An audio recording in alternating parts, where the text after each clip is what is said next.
What is 5ES? 5ES क्या होता है और 5ES मेथड किसे कहते हैं, आज हम इसके बारे में बात करेंगे।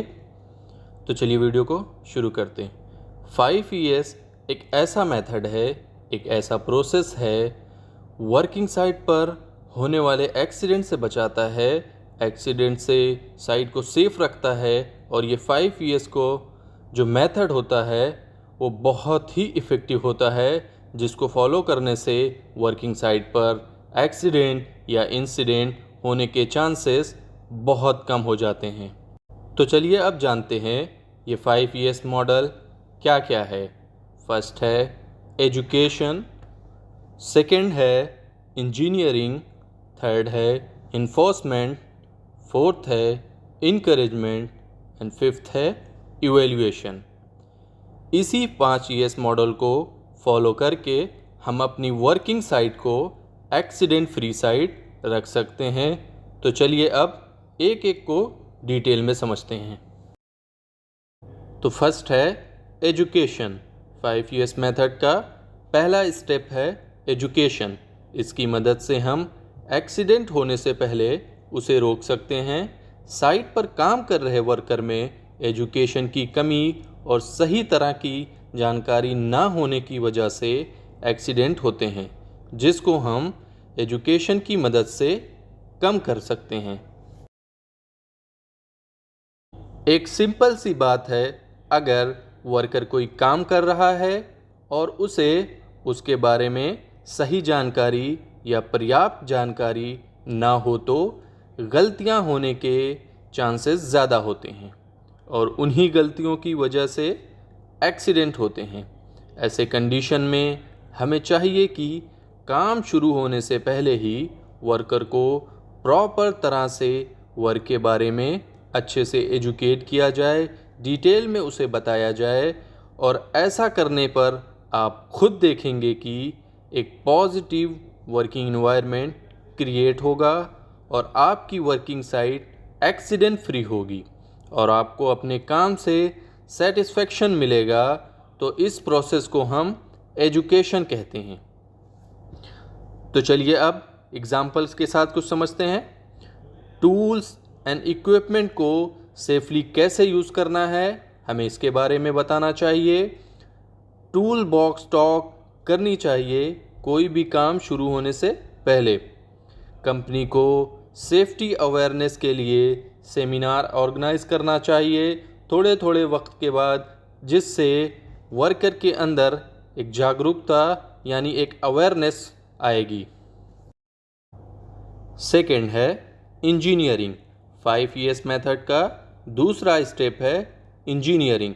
इसकी मदद से हम साइट पर होने वाले हाई लेवल के टास्क को भी सेफली एंड ईज़िली कर सकते हैं। इंजीनियरिंग की वजह से हम बहुत से मॉडर्न टेक्निक और सेफ्टी पॉलिसी में इम्प्लीमेंट करके बड़े से बड़े क्रिटिकल टास्क को भी सेफ्टी के साथ कर सकते हैं। एग्जाम्पल के साथ समझते हैं। इंजीनियरिंग की मदद से हम साइट पर यूज़ हो रही मशीनरी को ऑपरेट सेफ्टी गार्ड के साथ कैसे ऑपरेट कर सकते हैं और साइट पर जिस एरिया में काम हो रहा है क्या वहाँ पर इल्यूमिनेशन इनफ है, क्या वहाँ पर जितनी रोशनी में काम हो रहा है वो इनफ है या नहीं, और नहीं है तो उसके लिए कैसे और क्या करना है। और इल्यूमिनेशन इनफ ना होने की वजह से क्या क्या हैज़ार्ड हो सकते हैं, ये सब हम इंजीनियरिंग की मदद से जानेंगे। कोई भी वर्क स्टार्ट करने से पहले उसके लिए प्रॉपर PPE होना चाहिए और कैसे यूज़ करना है ये इंजीनियरिंग की मदद से जानेंगे। एजुकेशन और इंजीनियरिंग के ये दोनों पॉइंट्स हम समझ चुके हैं। अब चलते हैं हम नेक्स्ट पॉइंट की तरफ। थर्ड है इन्फोर्समेंट। 5ES का तीसरा स्टेप है इन्फोर्समेंट। जैसा कि हमने फर्स्ट और सेकेंड ES में देखा कि एजुकेशन की मदद से हम वर्कर को कैसे सेफ्टी के साथ काम करने के लिए अवेयर करते हैं और इंजीनियरिंग की मदद से हम मशीनरी को, टूल्स को सेफली कैसे ऑपरेट कर सकते हैं और क्रिटिकल टास्क को भी ईज़िली एंड सेफली कैसे कर सकते हैं, ये 5 ईयर्स के सभी पॉइंट एक दूसरे के ऊपर काफ़ी डिपेंडेंट होते हैं।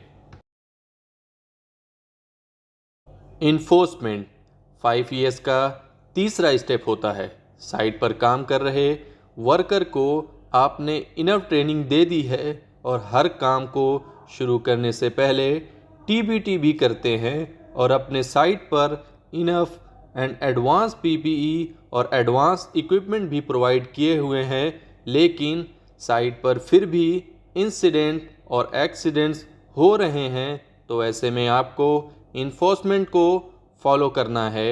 जो एक्सीडेंट हो रहे हैं उसके रूट कॉज तक आपको जाना है, जिससे एक्सीडेंट होने की वजह आपको मिले, ताकि आप अपनी सेफ्टी पॉलिसी एंड रूल्स को इम्प्लीमेंट कर सकें। Safety policy and safety rules को इम्प्लीमेंट करने के बाद आपको ख़ास ख्याल रखना है कि कौन कौन उस रूल को प्रॉपर तरह से फॉलो कर रहा है और वो कौन लोग हैं जो रूल्स को फॉलो नहीं कर रहे हैं।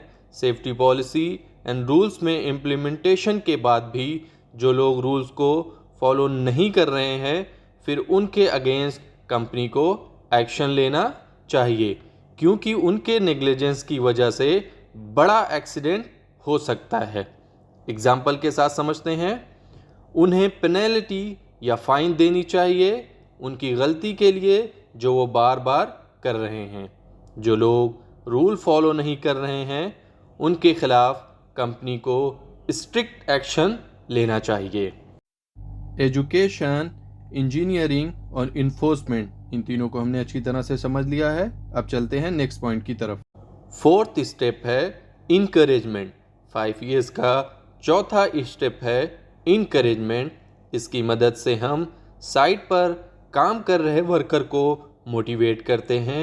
जैसा कि हम देखते हैं साइट पर कुछ ऐसे वर्कर्स होते हैं जो हमेशा सेफ्टी रूल को फॉलो करते हैं और वो कभी भी कोई ऐसा काम साइट पर नहीं करते हैं जिससे कोई हैज़ार्ड पैदा हो या किसी भी तरह का कोई इंसिडेंट या एक्सीडेंट हो। वो हमेशा सभी रूल्स को प्रॉपरली फॉलो करते हैं।